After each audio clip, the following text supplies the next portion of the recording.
നമസ്കാരം, ഞാൻ ബിജീഷ് ഷോളൂർ. നമുക്ക് Nifty, bank Nifty, fin Nifty trend എന്താണ്, കറണ്ട് ട്രെൻഡ് എന്താണ്, ഈ ഒരു സെൻറ്റിമെൻറ്റിൽ എപ്പോഴാണ് ചേഞ്ച് ആകുന്നത്, ഏതൊരു ട്രെൻഡിലാണ് നമ്മൾ നിലനിൽക്കേണ്ടത്, എങ്ങനെയാണ് നമുക്ക് ഇൻട്രാഡേയിൽ കൃത്യമായിട്ട് നമുക്ക് നിഫ്റ്റി, ബാങ്ക് നിഫ്റ്റി, ഫിൻ നിഫ്റ്റിനെ മാനേജ് ചെയ്യേണ്ടത്, ഇത്തരം കാര്യങ്ങളാണ് നമ്മൾ നോക്കാൻ പോകുന്നത്. അതിന് മുൻപ് തന്നെയായിട്ട് നിഫ്റ്റിയിലും ഒരു ലോങ് ടൈം വ്യൂ നമുക്ക് നോക്കാം. നിഫ്റ്റിയുടെ ഒരു ലോങ് ടൈം വ്യൂവിനെ കുറിച്ച് നമ്മളത് മുൻ ദിവസങ്ങളിലെ വീഡിയോസ് കണ്ടവർക്ക് വളരെ കൃത്യമായിട്ട് അത് മനസ്സിലാകും. ലോങ് ടൈം വ്യൂ നമ്മളത് സൂചിപ്പിച്ചിരുന്നത് ഇതൊരു ബൈ സെൻറ്റിമെൻറ്റിലാണ് നിഫ്റ്റി നിലനിൽക്കുന്നത്. നിഫ്റ്റി നമ്മൾ ഈ ഒരു ഏരിയ മുതൽ തന്നെ 21,800 മുതൽ തന്നെ നമ്മളൊരു എക്സാക്റ്റ് ആയിട്ടുള്ളൊരു ബൈ നമ്മളൊരു ഏരിയയിൽ നിന്ന് പ്രഡിക്ഷൻ നടത്തിയിരുന്നതാണ്. അപ്പോൾ അതിനുശേഷമായാലും കറണ്ട് ഒരു ട്രെൻഡ് റിവേഴ്സ് ആയിട്ടില്ല. നമ്മൾ കറണ്ട് ട്രെൻഡ് റിവേഴ്സ് ആകാനുള്ള സപ്പോർട്ടുകളും റെസിസ്റ്റൻസുകളും ഒക്കെ നൽകിയിരുന്നു. പക്ഷെ കറണ്ട് ട്രെൻഡ് സ്റ്റിൽ പോസിറ്റീവിലാണ്. പക്ഷെ ഇപ്പോൾ ഈ ഒരു ട്രെൻഡ് ഇപ്പോഴത്തെ ഒരു സിറ്റുവേഷൻ എന്ന് പറയുന്നത് നിഫ്റ്റി 23,026 ഹൈ രജിസ്റ്റർ ചെയ്തിട്ടുണ്ട്. അപ്പോൾ നിഫ്റ്റിയിൽ ഈ ഒരു കറണ്ട് ട്രെൻഡ് നിലനിർത്താനായിട്ടുള്ള സപ്പോർട്ട് ഏതാണ്, റെസിസ്റ്റൻസ് ഏതാണ്? നമ്മളൊരു ലോങ് ടൈം വ്യൂവിൽ പറയുകയാണെങ്കിൽ നിഫ്റ്റിക്ക് 22,700 800, അതായത് 22,700 800 ഈ ഒരു റേഞ്ചിൻ്റെ ഉള്ളിലാണ് വളരെയധികം ഇമ്പോർട്ടൻ്റ് ആയിട്ടുള്ളൊരു സപ്പോർട്ട് വരുന്നത്. അപ്പോൾ ഈ ഒരു സപ്പോർട്ട് ഹോൾഡ് ചെയ്യുന്നിടത്തോളം കാലം ഈ ഒരു ബൈ സെൻറ്റിമെൻറ്റിൽ നിഫ്റ്റിയിൽ തുടരും. സ്ട്രോങ് ആയിട്ടുള്ള റെസിസ്റ്റൻസുകൾ ഉണ്ട്. റെസിസ്റ്റൻസിൻ്റെ അടുത്ത് തന്നെ പ്രോഫിറ്റ് ബുക്കിൻ്റെ ഒരു സാധ്യതയുണ്ട്. അപ്പോൾ അതുകൊണ്ട് തന്നെ ഇതൊരു ലോങ് ടൈം വ്യൂ ആണ്. കാരണം ഈ ഒരു കറണ്ട് ഒരു സ്ട്രോങ് ആയിട്ടുള്ള ഒരു പോസിറ്റീവ് സെൻറ്റിമെൻറ്റിൽ നിലനിർത്തി പോകാനുള്ള സപ്പോർട്ടുകളാണ് ഈ പറയുന്നത്. ഇത് ഡെയിലി ടൈം ഫ്രെയിം ബേസിലാണ്, ക്ലോസിംഗ് ബേസിലാണ്. പക്ഷെ ഇത് ബേസ് ചെയ്തിട്ടല്ല നമ്മളൊരു ഇൻട്രാഡേയിൽ ട്രേഡ് ചെയ്യേണ്ടത്. നമ്മളൊരു ലോങ് ടൈം വ്യൂവിലാണ് നിഫ്റ്റിനെ കുറിച്ച് പറയുന്നത്. ഇപ്പോൾ നിഫ്റ്റി ആയാലും ഇപ്പോൾ ചെറിയൊരു ടൈം ഫ്രെയിമിൽ നിഫ്റ്റിനെ നോക്കുകയായാലും ഇതൊരു 5 മിനിറ്റ് ടൈം ഫ്രെയിമാണ്. എക്സാക്റ്റ് ആയിട്ടുള്ള ഇൻട്രാഡേയിൽ നൽകുന്ന സപ്പോർട്ട് റെസിസ്റ്റൻസ് അനുസരിച്ച് കൃത്യമായിട്ട് മാനേജ് ചെയ്യണം. നമുക്ക് ലോങ് ടൈം വ്യൂ നിഫ്റ്റിയുടെ കറണ്ട് ട്രെൻഡ് എന്തൊരു സെൻറ്റിമെൻറ്റിലായാലും, ഇലക്ഷൻ റിസൾട്ട് ആയാലും, എന്ത് സെൻറ്റിമെൻറ്റിൽ വരാൻ പോകുന്നുണ്ടെങ്കിലും എക്സാക്റ്റ് ആയിട്ട് അത് സപ്പോർട്ട് റെസിസ്റ്റൻസ് അനുസരിച്ച് വർക്ക് ചെയ്യുള്ളൂ. അപ്പോൾ ട്രെൻഡ് നോക്കാനും എക്സാക്റ്റ് ആയിട്ടുള്ള രീതികൾ നോക്കാനും വേറെ രീതികൾ ഫോളോ ചെയ്യേണ്ട കാര്യമില്ല. എക്സാക്റ്റ് ആയിട്ട് ഈ ഒരു സപ്പോർട്ട് റെസിസ്റ്റൻസ്, കാരണം കഴിഞ്ഞ ദിവസത്തെ ഒരു മാർക്കറ്റ് തന്നെ കണ്ടു കഴിഞ്ഞാൽ അറിയാം, കഴിഞ്ഞ ദിവസത്തെ വീഡിയോ നൽകാനായിട്ട് സാധിച്ചിരുന്നത്. പക്ഷെ നമ്മൾ സപ്പോർട്ട് റെസിസ്റ്റൻസുകൾ അപ്ഡേറ്റ് ചെയ്തായിരുന്നു. 23,030 നിഫ്റ്റിയുടെ സപ്പോർട്ട്. കഴിഞ്ഞ ദിവസം വന്നിരിക്കുന്ന ഒരു ഹൈ എത്രയാണെന്ന് ശ്രദ്ധിക്കുക. അതുപോലെ തന്നെ നിഫ്റ്റിയുടെ സപ്പോർട്ട് 22,900 നമ്മളൊരു സപ്പോർട്ട് നൽകിയിരുന്നത്. അപ്പോൾ കഴിഞ്ഞ ദിവസത്തെ ഒരു ലോ എത്രയാണെന്ന് ശ്രദ്ധിക്കാം. അപ്പോൾ നിഫ്റ്റി എക്സാക്റ്റ് ആയിട്ട് ഈ ഒരു സപ്പോർട്ട് റെസിസ്റ്റൻസ് റേഞ്ചിലായിരുന്നു നിഫ്റ്റി നിലനിർത്തിയിരുന്നത്. അപ്പോൾ വരും ദിവസങ്ങളിലായാലും നിഫ്റ്റിനെ മാനേജ് ചെയ്യുമ്പോൾ 22,900 എന്ന് പറയുന്ന ഒരു സപ്പോർട്ട് നിലനിർത്തുന്നിടത്തോളം കാലം ബയ്യേഴ്സിൻ്റെ ഒരു സ്ട്രെങ്ത് ഈ ഒരു ലെവലിൽ നിന്ന് കിട്ടും. പക്ഷെ അതിൻ്റെ താഴത്തേക്ക് കുറച്ച് സമയം സ്പെൻഡ് ചെയ്ത് കഴിഞ്ഞാൽ പ്രോഫിറ്റ് ബുക്കിനുള്ളൊരു സാധ്യത, നല്ല സപ്പോർട്ടുകളുണ്ട്, ലോവർ ലെവലിൽ നല്ല സപ്പോർട്ടുകളുണ്ട്, ബൗൺസ് ചെയ്യാൻ സാധ്യമായിട്ടുള്ള സപ്പോർട്ടുകളുണ്ട്, അപ്ഡേറ്റ് ചെയ്യാം. അപ്പോൾ അതേപോലെ തന്നെ ഹയർ ലെവലിലേക്ക് പോകും തോറും നിഫ്റ്റിക്ക് വളരെ സ്ട്രോങ് ആയിട്ടുള്ള റെസിസ്റ്റൻസ് ലെവൽ കഴിഞ്ഞ് ഹയർ ലെവൽ സ്ട്രോങ് ആയിട്ടുള്ള റെസിസ്റ്റൻസ് ലെവലുകളുണ്ട് നിഫ്റ്റിക്കായാലും. അതായത് 23,200 ഇതും കഴിഞ്ഞ ദിവസത്തെ വീഡിയോസിൽ നമ്മൾ അപ്ഡേറ്റ് ചെയ്തിരിക്കുന്ന റെസിസ്റ്റൻസ് ആണ്. കമ്മ്യൂണിറ്റി പോസ്റ്റിൽ നമ്മൾ അപ്ഡേറ്റ് നൽകിയിരുന്നു. അതുപോലെ തന്നെ 23,030. അപ്പോൾ നിഫ്റ്റിക്കായാലും ഈ ഒരു രണ്ട് സ്ട്രോങ് ആയിട്ടുള്ള റെസിസ്റ്റൻസ് ലെവലുകൾ ഹയർ ലെവലുണ്ട്. അപ്പോൾ ഇതനുസരിച്ചാണ് നമ്മൾ വരും ദിവസങ്ങളിൽ നമ്മളിത് ഇൻട്രാഡേയിൽ മാനേജ് ചെയ്യേണ്ടത്. ലോവർ ലെവലൊക്കെ അതുപോലെ തന്നെ 22,800 ഒക്കെ അടുത്തെത്തുമ്പോഴും നിഫ്റ്റിക്ക് സ്ട്രോങ് ആയിട്ടുള്ളൊരു സപ്പോർട്ട് ലെവലുകളുണ്ട്. എക്സാക്റ്റ് ആയിട്ട് ഇൻട്രാഡേയിൽ മാനേജ് ചെയ്യുക, ഇൻട്രാഡേയിൽ എക്സാക്റ്റ് ആയിട്ട് മാനേജ് ചെയ്യുക, പറയുന്നൊരു ട്രേഡിംഗ് പ്ലാൻ എപ്പോഴും ശ്രദ്ധിക്കുക. നിഫ്റ്റിക്ക് ഒരു സൈക്കോളജിക്കലായിട്ടുള്ള റെസിസ്റ്റൻസ് 23,000 അടുത്ത് നിന്നുള്ളൊരു പ്രഷർ മാർക്കറ്റിലുണ്ട്. പക്ഷേ സ്ട്രോങ് ആയിട്ടുള്ള ഒരു ബൈ സെൻറ്റിമെൻറ്റിലാണ്. ഈ ബൈ സെൻറ്റിമെൻറ്റിൻ്റെ ഒരു സ്ട്രെങ്ത് കുറച്ചെങ്കിലും കുറയണമെങ്കിൽ അടുത്തൊരു സപ്പോർട്ടിൻ്റെ ലെവലിലേക്ക് നിൽക്കണം. 22,900 താഴത്തേക്ക് നിലനിന്നാലാണ് പ്രോഫിറ്റ് ബുക്കിനുള്ളൊരു ചെറിയൊരു സാധ്യതയെങ്കിലും ഈ വരുന്നത്. പക്ഷെ വരും ദിവസങ്ങളായാലും നമുക്ക് നമുക്ക് സപ്പോർട്ട് റെസിസ്റ്റൻസ് നോക്കാം. സപ്പോർട്ട് റെസിസ്റ്റൻസ് അനുസരിച്ച് വരും ദിവസങ്ങൾ എങ്ങനെ മാനേജ് ചെയ്യാൻ പറ്റും എന്ന് നമുക്ക് നോക്കാം.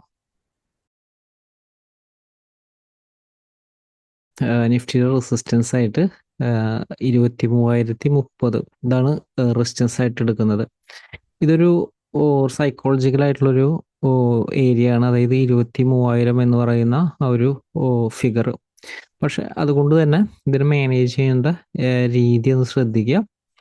ഇൻ കേസ് നിഫ്റ്റി ഇതിന്റെ മുകളിൽ പോയതിന് ശേഷം തിരിച്ച് 23,000 ബ്രേക്ക് ചെയ്യുമ്പോൾ, പക്ഷെ 23,000 അല്ല, 22,990 22,990 ഇതിൻ്റെ ഒരു താഴത്തേക്ക് ഒരു ക്യാൻഡിൽ ക്ലോസ് ചെയ്യുമ്പോഴാണ് നമ്മളൊരു ഷോർട്ട്സ് ആൻഡ് ഓപ്പർച്യൂണിറ്റിക്ക് കൂടുതൽ ഇമ്പോർട്ടൻസ് നൽകേണ്ടത്.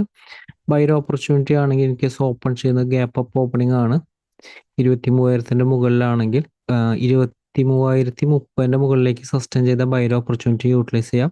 സ്റ്റോപ്പ് ലോസ് ഇതാണ് സ്റ്റോപ്പ് ലോസ് വരുന്നത്. 22,990 സ്റ്റോപ്പ് ലോസ് വരുന്നത്. അപ്പോൾ അതുപോലെ തന്നെ ഓപ്പൺ ചെയ്യുന്ന ഗ്യാപ്പ് അപ്പ് ഓപ്പണിംഗ് ആണ് ഈ ഒരു റേഞ്ചിന്റെ ഇടയിലാണെങ്കിൽ ഏതെങ്കിലും ഒരു റേഞ്ചിലേക്ക് ബ്രേക്ക് ചെയ്യാനായിട്ട് വെയിറ്റ് ചെയ്യുക. 22,990 താഴത്തേക്ക് ഒരു ക്യാൻഡിൽ ക്ലോസ് ചെയ്താൽ ഷോർട്ട്സ് ആൻഡ് ഓപ്പർച്യൂണിറ്റി ചെറിയ ടൈം ഫ്രെയിലോ വലിയ ടൈം ഫ്രെയിലോ കിട്ടിക്കഴിഞ്ഞാൽ യൂട്ടിലൈസ് ചെയ്യാം. ലോവർ ലെവൽ സപ്പോർട്ട് 22,900 അടുത്താണ്. 22,900 താഴെ നിഫ്റ്റിക്ക് 22,800 അടുത്താണ് സപ്പോർട്ട് വരുന്നത്. ഈ ഒരു ലെവൽ എത്തുമ്പോഴേക്കും പ്രോഫിറ്റ് ബുക്കിംഗ് നടത്തുക. ഷോർട്ട്സ് ആൻഡ് ഓപ്പർച്യൂണിറ്റി യൂട്ടിലൈസ് ചെയ്യണമെങ്കിൽ പ്രോഫിറ്റ് ബുക്കിംഗ് നടത്തുക. ഇൻ കേസ് ഓപ്പൺ ചെയ്യുന്ന ഗ്യാപ് ഡൗൺ ഓപ്പണിംഗ് ആണ് 22,900 സപ്പോർട്ടിന് താഴെയാണെങ്കിൽ ചെറിയ ടൈമിലെ ഷോർട്ട്സ് ആൻഡ് ഓപ്പർച്യൂണിറ്റി യൂട്ടിലൈസ് ചെയ്യാം. 22,800 താഴെയിലും സ്ട്രോങ് സപ്പോർട്ടുകളുണ്ട്.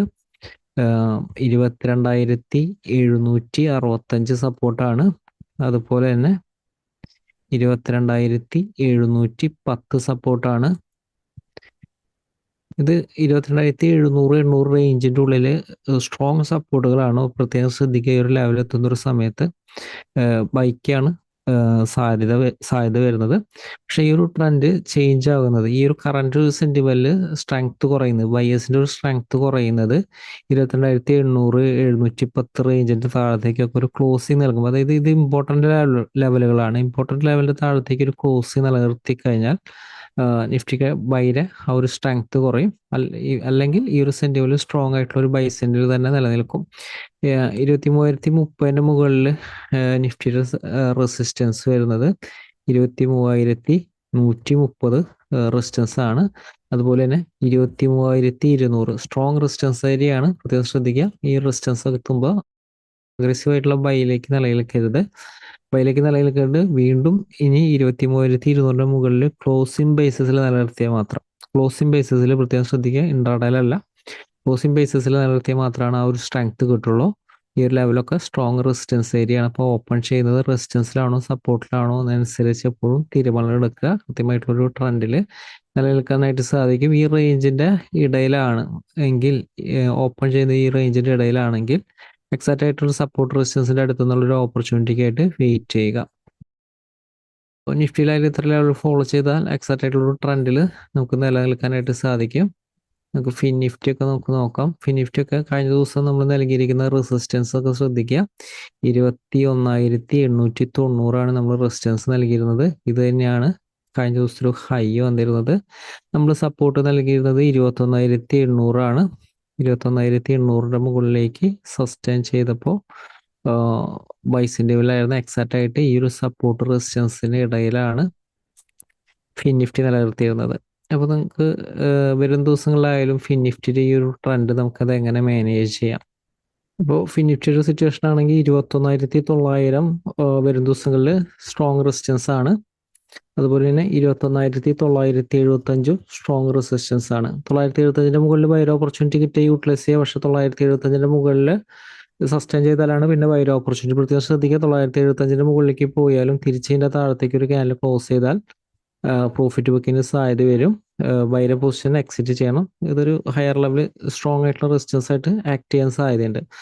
അതുകൊണ്ട് തന്നെ ഓപ്പൺ ചെയ്യുന്ന റെസിസ്റ്റൻസിന്റെ തൊട്ട് താഴെയാണെങ്കിൽ ഷോർട്ട്സിന് കൂടുതൽ ഇമ്പോർട്ടൻസ് നൽകാവുന്നതാണ്. അതായത് 21,900 താഴെ ഒരു ഓപ്പൺ ചെയ്ത് ചെറിയ ടൈമിലെ ഷോർട്ട്സ് ആൻഡ് ഓപ്പർച്യൂണിറ്റി യൂട്ടിലൈസ് ചെയ്യാം.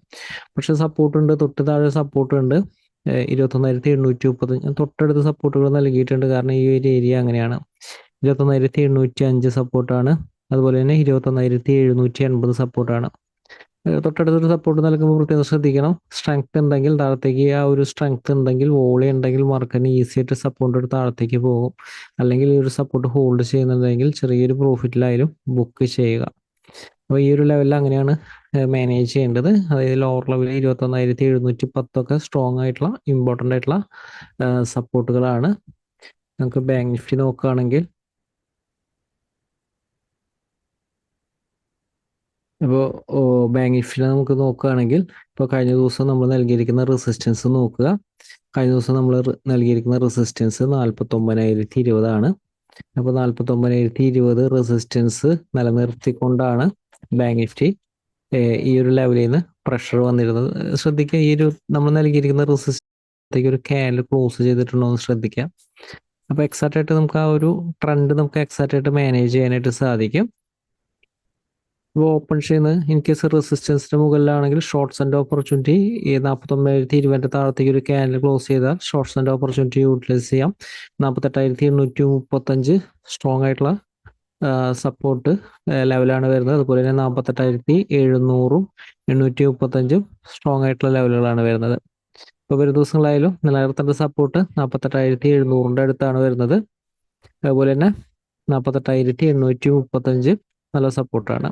അപ്പോൾ ഇൻ കേസ് പ്രത്യേകം ശ്രദ്ധിക്കുക, ഓപ്പൺ ചെയ്യുന്ന ഗ്യാപ് ഡൗൺ ഓപ്പണിംഗ് ആണ്. സപ്പോർട്ട് താഴെയാണെങ്കിൽ ബൈക്ക് കൂടുതൽ ഇമ്പോർട്ടൻ്റ് നൽകരുത്. ഷോർട്ട്സ് ആൻഡ് ഓപ്പർച്യൂണിറ്റിക്കാണ് കൂടുതൽ സാധ്യത. പക്ഷെ ഇതിൻ്റെ മുകളിൽ ഒരു ക്യാൻഡിൽ ക്ലോസ് ചെയ്താൽ നമുക്ക് ബൈ ഓപ്പർച്യൂണിറ്റി ധൈര്യമായിട്ട് യൂട്ടിലൈസ് ചെയ്യാവുന്നതാണ്.